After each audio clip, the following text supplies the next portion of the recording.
Okay, great. Thanks, Fred. So I'm actually, it was announced in the program that it will be Sebastien speaking. It will not be Sebastien, it will be me.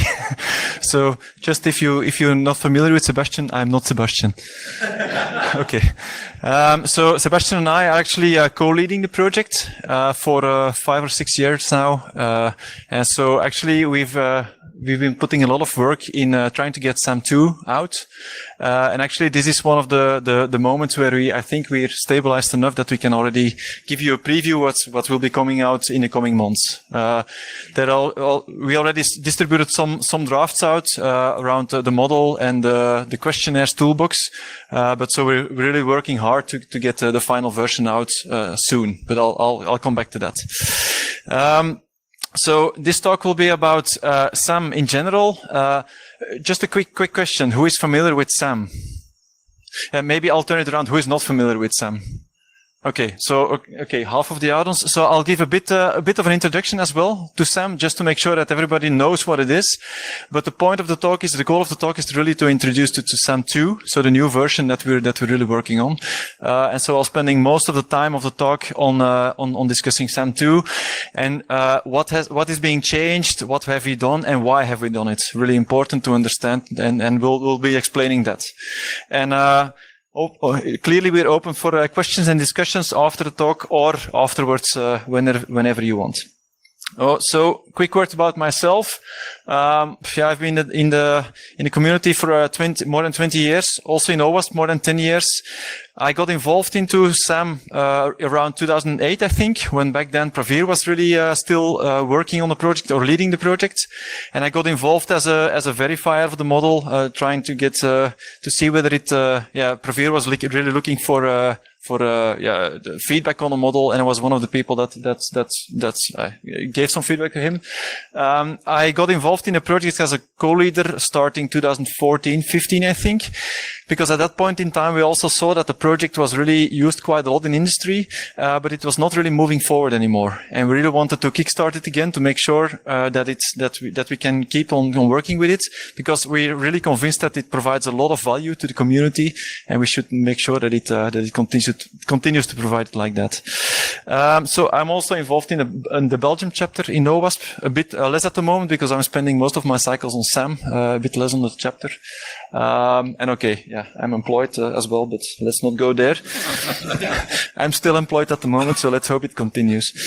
Okay, so what is SAMM? I think the point of SAMM is that we're discussing a lot about all the technical challenges that we have to build secure software. So we're trying to see ways how we can improve making Docker, making containerized applications, making sure that we can deploy them on cloud, making sure that we can avoid all this cross-site scripting, SQL injection. We have a lot of technical challenges. Now, one of the big things that we need to address is how we can get organizations to organize themselves to work on all that. And I think, in my opinion, it's one of the core challenges that we're still not very successful in. So how can organizations organize themselves to make sure that they have it under control, that they have some kind of a confidence level in their software, where the software is high risk, that they have it under control, whether it's low risk, okay, then they shouldn't be spending too much time on it, but that they have it under control, whether they built it, whether they acquire the software, what have you. And that's actually what SAMM is trying to aim at. So we're really trying to give you a maturity model, and I'll come back to that, to analyze where you are as an organization. What am I doing? To also reason about what I should be doing, where do I want to go with this, and so what are the steps that I need to take as an organization to get more control on the security of your software, basically. That's what SAMM is all about. So it's not a technical project. It's really about organization-wide measures and how can you fit everything together. Okay. What else is important? So it's for development and acquisition. I think that's really important. Very often people think of SAMM or SDLC in terms of you're building software, you're developing, typing software, but it's not limited to that. If you're a company, if you're a small company or large company and you're acquiring software rather than building it, this also applies. There will be a number of activities that are less relevant, but it still will apply to those companies. So that's really important, I think. We built the model to be technology and process agnostic. Also really important, because sometimes the model is considered as a secure waterfall model. It's totally not a secure waterfall model. And I can understand why people think that, but it's definitely not meant to be a secure waterfall model. This is a maturity model. It's not a process model. So you're not getting a process out of it. You're getting a set of activities that you should be thinking about. How you fit them into a process, that's up to you. We don't define that. It's up to you as an organization to define that. But it's also process and technology agnostic. So whether you waterfall or agile or DevOps or what have you in the next few years, this model will apply. And we built it as such that it will apply like that. And we're trying to give you guidance on how to do it. And I'll come back to that as well in the talk.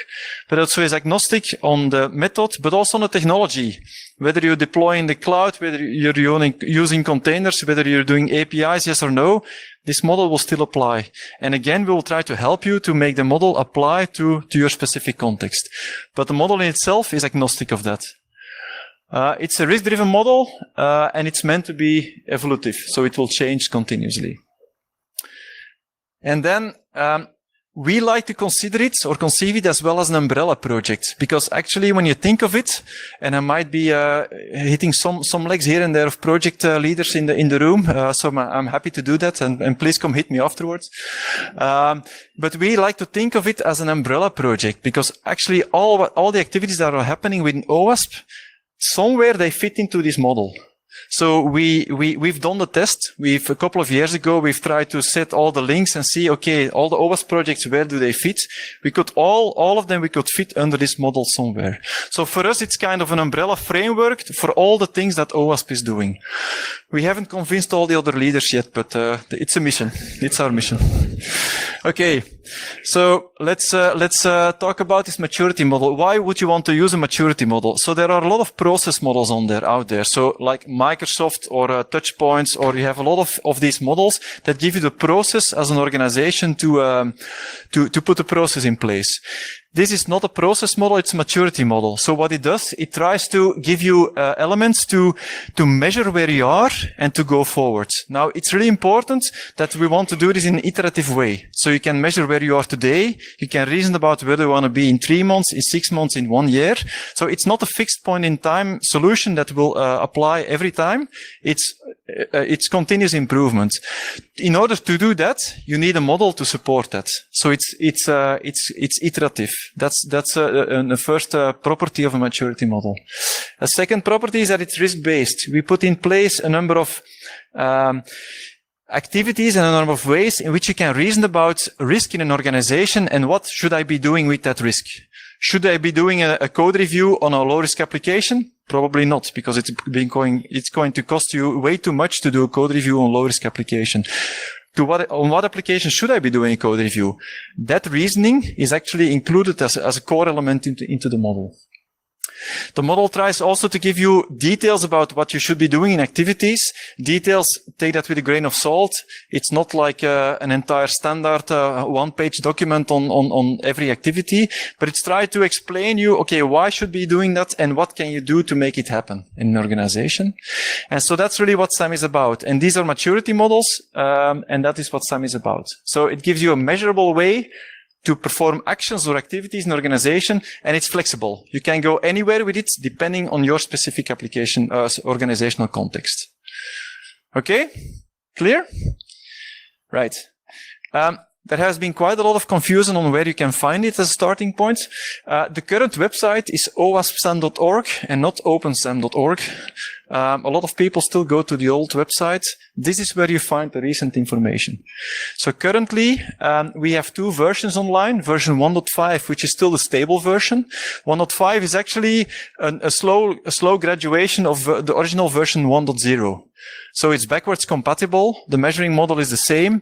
We changed some terminology here and there to make it a bit more, in line with recent activities, but it's still backward compatible.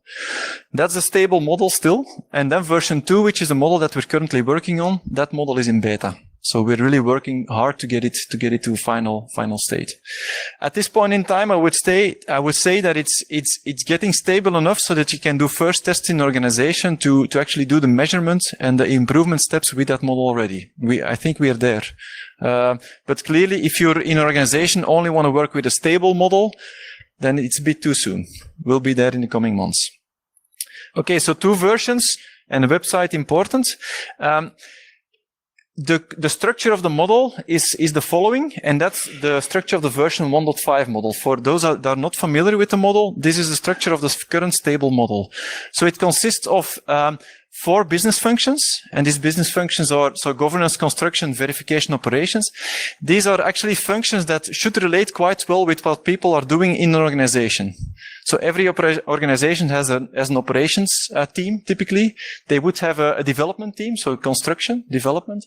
They would have a quality assurance team, right? And they would have people to take care of policies, governance, education. So these business functions try to relate to how your organization is typically structured, right? Under these business functions, we have security, what we call security practices, and there are 3 security practices per business function. So if you would look at, for instance, governance, there is a security practice on strategy and metrics, one on education and guidance, and one on policy and compliance, right? This is actually the core structure. Underneath that, you will find all the elements to do the measurement underneath these security practices. Let me give you one example. Wait.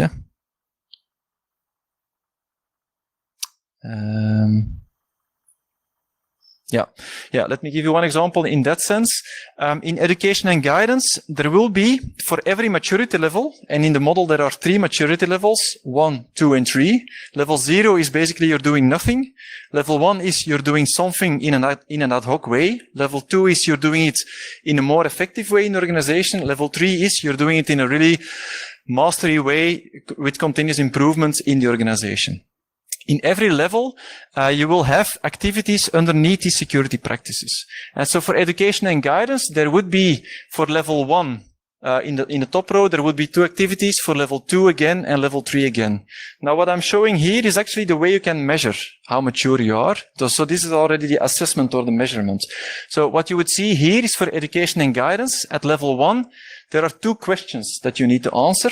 There's actually a question per activity. Right? So the question, have developers been given high-level security awareness training, is actually measuring whether you're doing general security awareness training in the organization, right? So you can answer, you can give it different answers. So no, we're not doing it. Yeah, we have done it once, like 3 or 4 years ago, but we haven't repeated it. We're doing it every 2 to 3 years, and we're doing it every year. Depending on how often you do it, you would get a score. Right? And the score is actually noted on top. It's actually underneath in the model, the scoring itself. The details are not so important to understand, but okay, it's visible. So you would get a score based on your answer.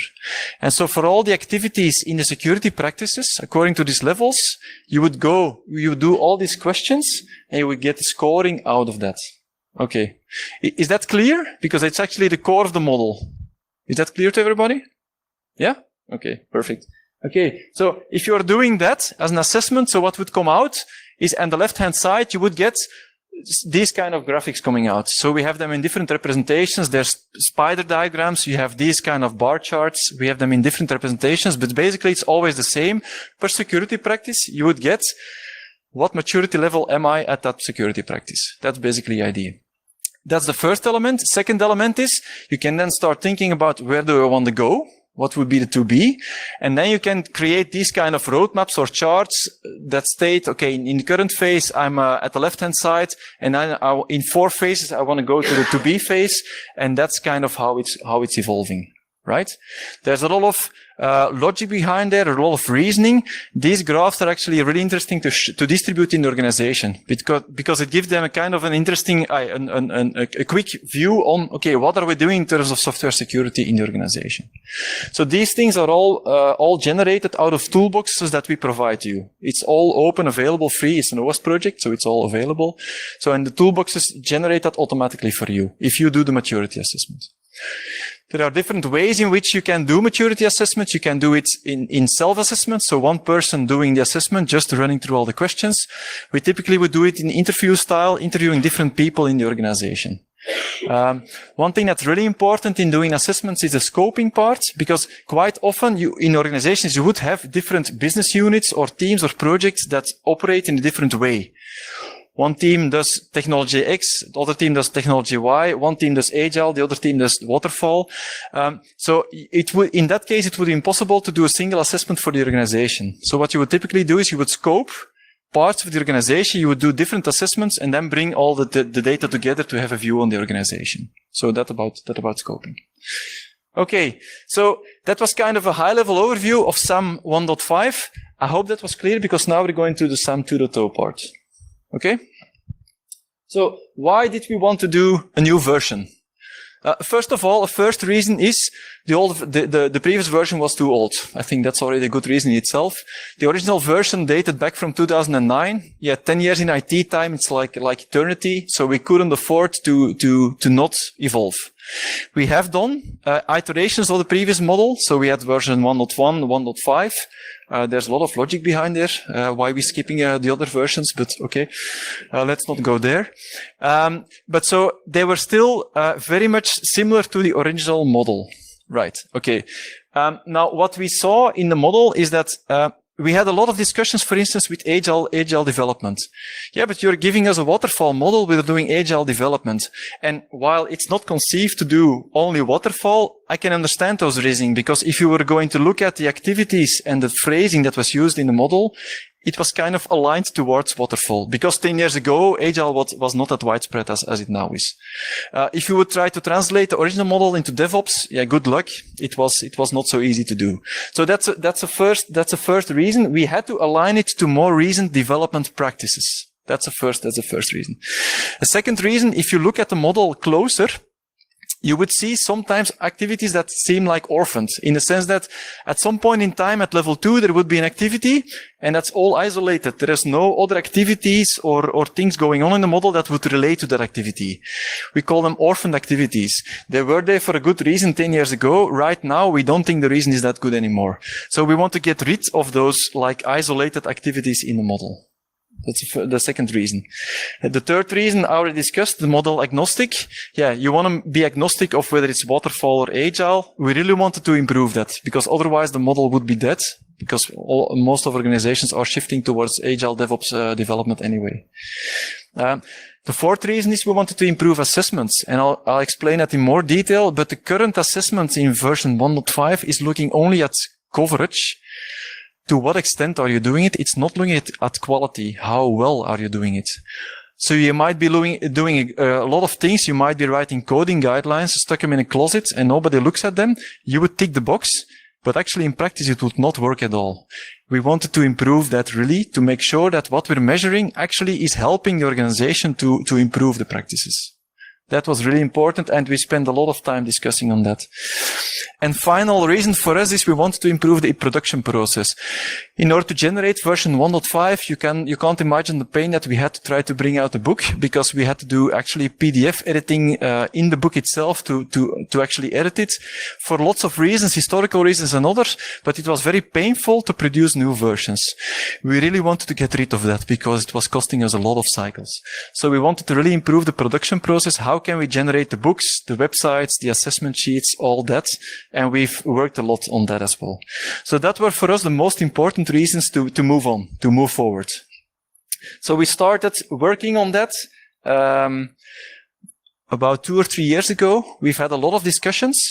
A lot of discussions that also led us to the fact, or to the objective, that we didn't want to be backward compatible.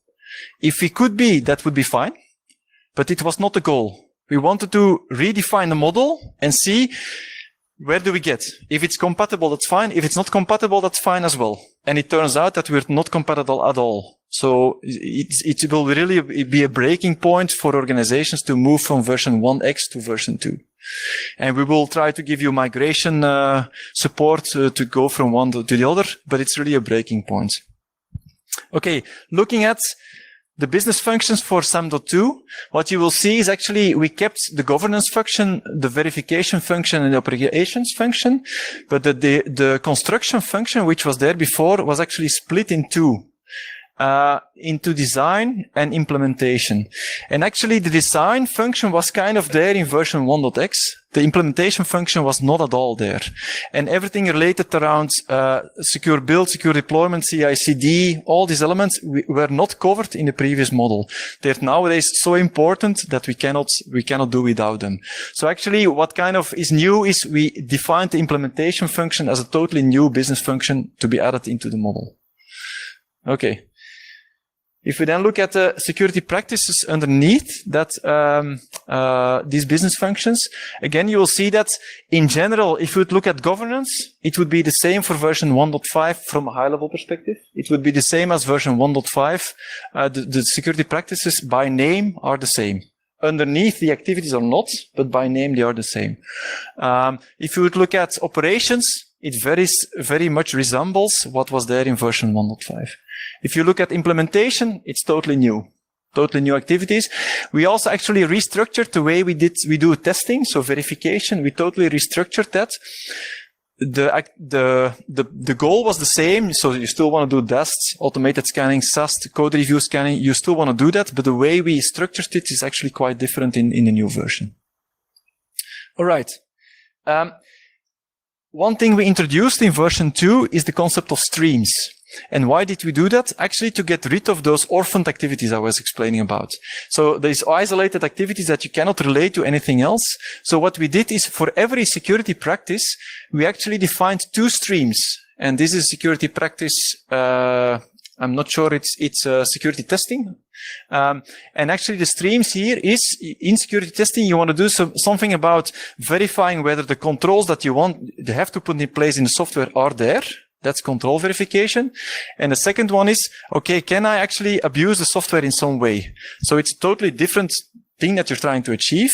And we've identified 2 streams. So every stream actually now has activities over the maturity levels. So for control verification, there are 3 activities for every level. For abuse testing, it's the same. By doing this, we really forced ourselves to work in this way to make sure that we always had a clear, logical improvement of maturity throughout the model. And by doing that, we didn't have the orphaned activities anymore. Right. And we always took the same type of reasoning for all the security practices that we defined. So looking at the model right now, you would still have a security practice. You would still have 3 maturity levels.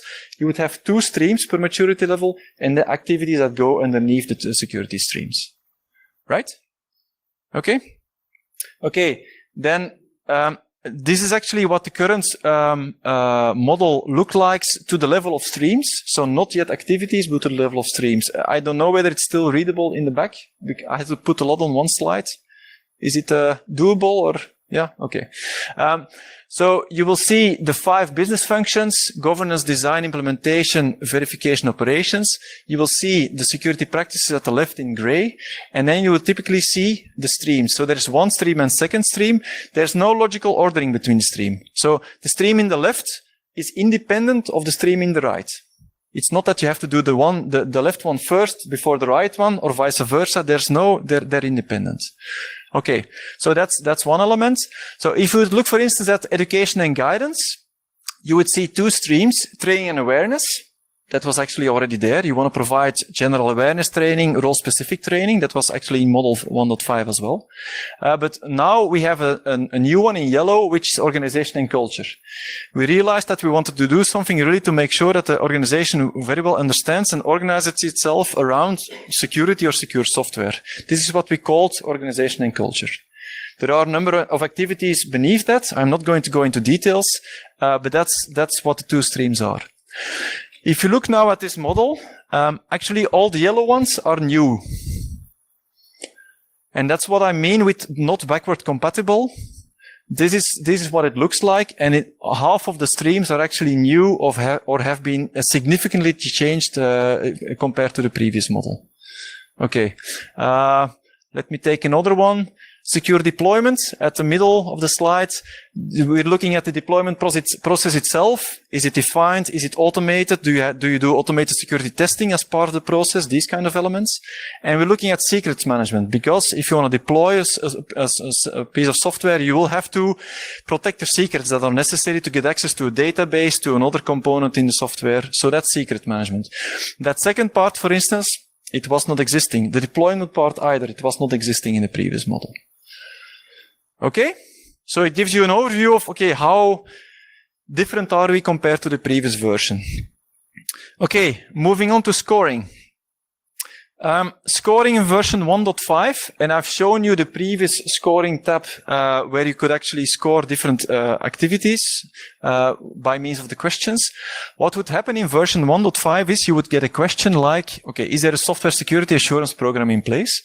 And you would get 4 possible answers. Answers would be, no, there is not. Or yes, it's less than a year old, or yes, it's regularly, it's a pretty mature program, these type of answers. Okay. Again, as I stated before, we were measuring, is it there? And is it somewhere in the organization, but not, is it a good program? So what about, is the program, does it make any sense? Is it a one-pager, yes or no? Or does it really have useful information on what the program is? How fresh is the program? Has it been updated? How is it, has it been reviewed, updated? Who has validated it? All these elements. Is the program still relevant? All these questions you can ask yourself, and we couldn't really answer that in the previous model. So what we were doing was more like I would claim it like I come from an audit firm, but I would claim it like an audit style type of assessment. You would say, okay, I'm passing the checkbox. And how good it is, we're not really measuring that in any way.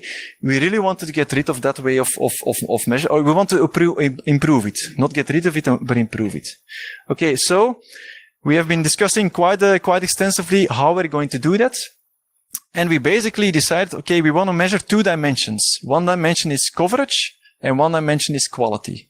Coverage, it's still linked to what you've known before. So is it there? Is it applied to one application, to the majority of applications? That's coverage. You're measuring how often you are doing these things. Quality is you're measuring how good you're doing these things. Now, it's important to understand that measuring these elements is not necessarily the same thing. The weight that you can apply to measuring coverage versus quality might differ. It might be more difficult to increase the quality than increase the coverage. If you're doing automated pen testing for half of the applications, going to almost a full set is probably quite easy. Improving the quality of automated pen testing is probably more difficult. So how you measure that, it's not necessarily the same. So then we got into a lot of discussions, and actually very interesting discussions, but sometimes also very late night discussions. But how do we want to measure that? And do we want to really measure quality next to coverage in the same way? That means by a lot of security questions that you need to fill in and approve, and then we have lots of data that we can try to combine in using some measurements or weights to get a meaningful number out. So in the end, we decided to make it as simple as possible, because we figured if we're going to make it too complex, people are not going to use it. One of the ideas that we had is, okay, let's make coverage measurements mandatory and quality measurement optional. To get it not too complex for people to get into it, we also dropped that idea. We want to measure both. I think it's really important. So what we decided to do in version 2 is actually for measuring coverage, we're still going to do the questions, like we had before. For measuring quality, what we have defined is quality criteria. So we're actually specifying what do we think should be there if you're answering yes to coverage. If you're saying we're doing static analysis for half of the applications, then we think that you should have a good tool in place, that the rule set should be adapted to the organization, that the rule set has been verified. These are, for us, mandatory quality elements that should be in place before you can say you're doing it. Okay, so questions, quality criteria, and the quality criteria are mandatory. Currently, we have defined in this entire set. It will turn out whether this set will work for the community, yes or no. It might be the case that sometimes we're too strict, that it's nearly impossible to get there. Sometimes we're too flexible, that it's too easy to get there. We'll have to do a bit of fine-tuning there. But what you will see is, this is the current toolbox, so the current measurement model, what you'll see is in the create and promote stream, which is one stream under strategy and metrics, there are 3 questions. Every question you can answer with an answer, again, 4 options, no, partially, half, typically this kind of answers. And then the security, the quality criteria are under the question. And these are like indicators. This is what we expect you to be doing to answer that question. So these are the mandatory elements that need to be in place in order to do that activity. Does that make sense? Yeah? Okay. And actually, if you think of it, it actually resembles quite well one of the very early spreadsheets that we had before. But there the guidance was more like to 8 people, okay, what you should be thinking about. We had a lot of discussions, a lot of options. In the end, we kind of decided to go back to that model because it was quite elegant.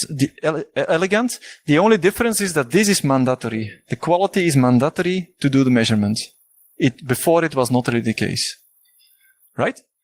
Okay, so this is a picture of the new toolbox. It has been distributed last week. It's out on GitHub. You can use it. You can start playing with it. And actually, we're currently really soliciting feedback on that because it's our view of the world, which is definitely a limited view. So we're really interested in hearing your feedback about it. So if you can apply it in your organization, please do it and get back to us about what you think about the model.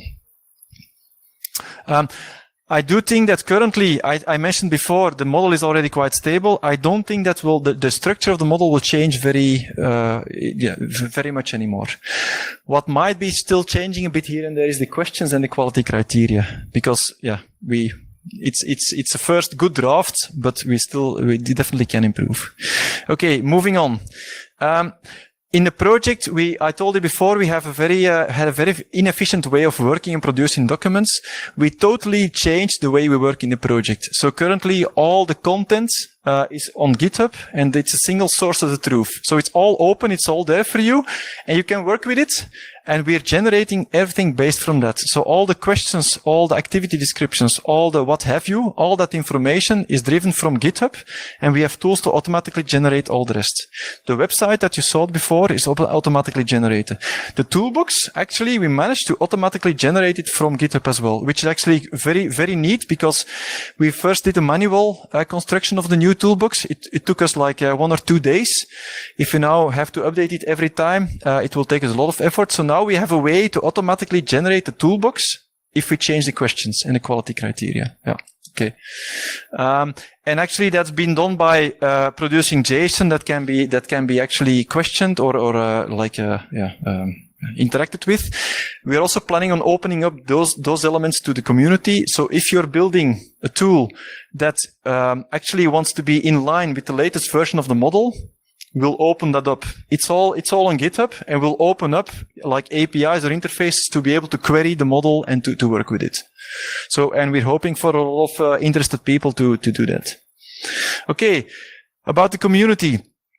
So we're actually an OWASP project. We have a core team that's actually working hard, but this model only will work if the community supports it very well. And we're actually hoping for a lot of community support and involvement. Now, if you would look at how we're currently structured in terms of producing the model, at the top you would see the core structure, which is like the business functions and the security practices.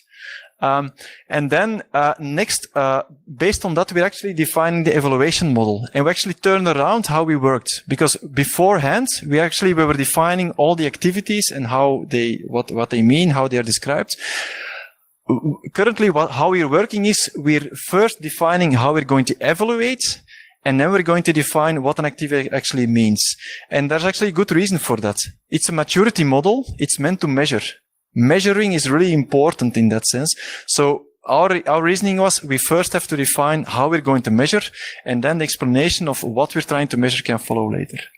Okay, so that's the evaluation model, activity model, and then there's a lot of supporting information. One that is particularly interesting, I think, is the guidance. So what we have set up is that for all the activities, we open up feedback from the community and seeing what you can do with that. And let me give a good example. Rob, in the room actually, is going to give a talk after this one on Agile security, on Agile, doing Agile with SAMM, has provided an entire guidance section on how you can apply SAMM in an Agile context. What that means is for every activity he has described, or for the most important ones for Agile, he has described how would you do that in an Agile context.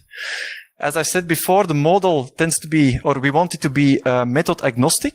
We don't want to create an Agile model, but this is how we can link it to particular contexts, whether it be Agile DevOps, whether it be cloud or other, what have you. This is where it's really open to the community, where you can actually contribute and explain how you could use that model in a particular context. Okay, so the top 3 elements are actually driven by the project core team. The bottom element is actually driven by community, linking to a specific OWASP project or external references, providing this guidance. It's opened up, and we will really want to open it up to the community for you to contribute. It will be done via GitHub as well, and we really want it to be an open model. And clearly, we're really looking for feedback from the community as well. If you have the chance to apply it in your organization, let us know how it works, because we really want to improve it to make sure that it works for you. Not for us, but for you. Okay. One very challenging topic was the benchmark, the data. So a typical question that you would see in an organization, okay, how do I compare to my peers? Right? That's the first question that you would typically get. And unfortunately, at this point in time, we don't have the perfect answer yet, but we're really working on it. So we have been defining the benchmark project, and actually Brian Glass is one of the persons leading that project, where we really want to try to get as much as possible data from organizations in, and that data will be anonymized. So as an organization, you don't have to worry that we disclose information about the organization. That's not the point. But the point is that you can at least as an organization see what other organizations are doing. So we're setting up a model in which you can anonymously submit data to us, and we'll combine it and make it again available to the community. There were quite some challenges that we had to tackle, and I'm not going to spend too much time there, but actually we're trying to work on that. The idea was to have it up and running by the release of version 2 final. I'm not sure whether we'll get there, but we're doing our utter best to get you the data, because we fully realize that this is half of the project. If we have this, it will work way better for you guys in the organizations. Okay. Where are we on time? Okay, a few minutes. Should be fine. The current roadmap, as I told you before, we plan to release the final version by the end of 2019. Please don't shoot it if we don't, because we have already been postponing a few times, but we're really doing our utter best to get it out, because we think it's really important to not spend too much time. In 2020, our plans are to release more frequently. So with all the automation in place, we can actually do small increments of the model and push out a new version much more faster than we did before. So versions 1.1, 2.1, we can push them out much faster. We definitely want to work on the Agile and DevOps guidance. Agile is there already quite a bit.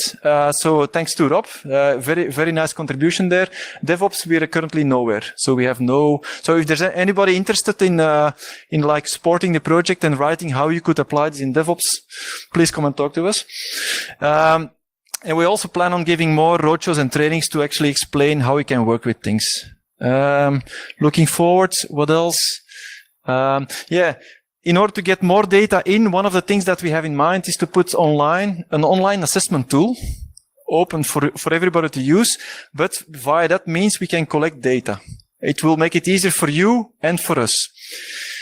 We're trying really our best to get all the data in to make sure that you have the data, basically. It will be a totally open data set. That's the promise that we make.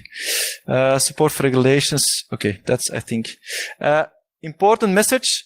There's quite some value in this model. Give it a try. You'll really start appreciating more and more the model once you give it a try. It's really the proof of the eating is the proof of the pudding is in the eating. We can try. Both leaders are from Belgium. We'll try to give some next time. Okay. Then, So a few words of thanks. So this is the current core project team. You can see it's already quite an extensive set of people. We have sponsors. We're looking for more sponsors. We're doing very good, efficient things with this money. For one, we typically organize twice a year a summit for the project team, because we know that when we're a few days together, the progress that we make is way more than what we do in half a year time via remote calls and whatever. So we try to organize twice a year these summits, but we're not wasting the money. So please, if you have spare money, come and talk to us. Actually, that's also Seba is the person to talk to if you if you're interested in sponsoring. So final notes on reachability. The website is there. We are on Slack. We have different channels on Slack. The main Slack channel is that one. It's under the OWASP channel. There's a newsletter coming out approximately every month. If you want to subscribe to the newsletter, use that QR code. And there's mailing list, and all our material is on GitHub. If you want to look around, feel free. It's all available. And that's about it. And just in time for maybe a few questions. Okay. Yeah. So, first of all, congratulations. This is really useful work. One challenge that I have, I'm working with friends. So we're working in a large organization, and it's good to have the point-in-time validation and the scores. But we're also looking for a way to do this as a regular exercise, to have a cyclic assessment every 6 months or something like that. And for that, we're also looking for tools to support the teams to do kind of a self-reporting, because if you need to engage an auditor to do it for a large scale, it just doesn't work. I don't know if there are any plans for that kind of tooling. There's actually, I've had discussions with people that are doing that in their organizations. Currently, from the project, the tool, we don't have it readily available, but people have been doing it. So I know for a fact that Jan Kravchenko, who is one of the core members, has been setting that up. His organization has been developing his own tooling to do that. So I would say, reach out to Jan, ask where he is, and he has been doing that. I've also been talking to Dennis Cruz, who also has been setting that up, but he had a really interesting way of doing this. Rather than creating a specific tool for it, he just created it like activities in their typical Trello or whatever activity task manager that you're using, and so he's distributing all the work via the regular task management system that you were using in your organization. And by doing that, he was getting all the feedback back. He could track very well where are we in that, and that's how they did it in their company. I've seen different ways from the project out. Currently, we don't have the perfect solution or the tool to do that. It's definitely something that we think is important, and I've seen several people do it. So I would suggest talk to those people, see how they do it. Maybe they can share their tools. Okay. Yeah. So first of all, I'm very grateful for this tool. We are using this tool, this model in the project level, and it is really giving us a very clear guidance how to use it. However, there are two requirements we have. We just thought it'll be useful. One is the assurance report. Mainly the digital transformation project. When the other enterprises want to join the platform, they ask, hey, can you show me some evidence-based report saying this has been done and your platform is secure so that we can integrate with your platform and with our system. So by any chance, can we generate some report which is giving them the assurance along with your maturity graphs? We can say, right, this is the control here and it has been properly tested by this way. So this gives them more evidence-based assurance. One more thing is, second thing is on the product owners. They ask for the return of investment. Okay, we have spent this much money on the control implementation. From your monitoring, can you show this control, this many attacks has been stopped on the live environment so that the investment, what we made implementation for this security program is justifiable? So these are the two questions I have. The first question, the compliance report, I think it's, should I repeat the question or was it clear to everybody? Yeah. Okay, time's up. I can't answer now. I'll quickly answer, and then any other questions we can take offline. Is that fine? So the first question, I think compliance report, there's two answers to that. First of all, it will depend on the way you assess. Because we distinguish between lightweight and in-depth assessments. Lightweight means you can do a self-assessment based on some interviews and you just say yes or no or half. The in-depth assessment is more like an assessment where you're actually verifying proof of what their statement is. Right? They're saying, I'm doing this for half my applications I'm doing assessed. Okay, show me all the results, show me the reports. That's the in-depth way of testing. Currently, in the model, there is no way of capturing the results of that in-depth check in the model. We can build it. It's currently not existing. So that's one part of the answer. The second part of that answer is, for the current data that we have, like the lightweight, we can easily generate a report. I think it's a matter of creating a tool and that can generate based on a template some kind of report. And I'll take it along as one of the GitHub issues that we should think about. Can we create something like that? Currently, it doesn't exist. It shouldn't be too hard. We have all the data, so it's a matter of spending some cycles. That's the first question, and then the second question was around. Sorry, can you? Okay, yeah. Actually, it's the $1 million question, and we can to some extent answer it in this project. And I'll let you know. I'll show you how. If you look at strategy and metrics, we've put in much more focus on monitoring, measurement, and monitoring. Right? If you see up or down strategy and metrics, the top row. Measure and improve, and also in the defect management, metrics and feedback learning. We've put a lot more focus in the model on these metrics. That means that we are convinced that you should continuously measure what you're doing, and we've put several activities in place to do that.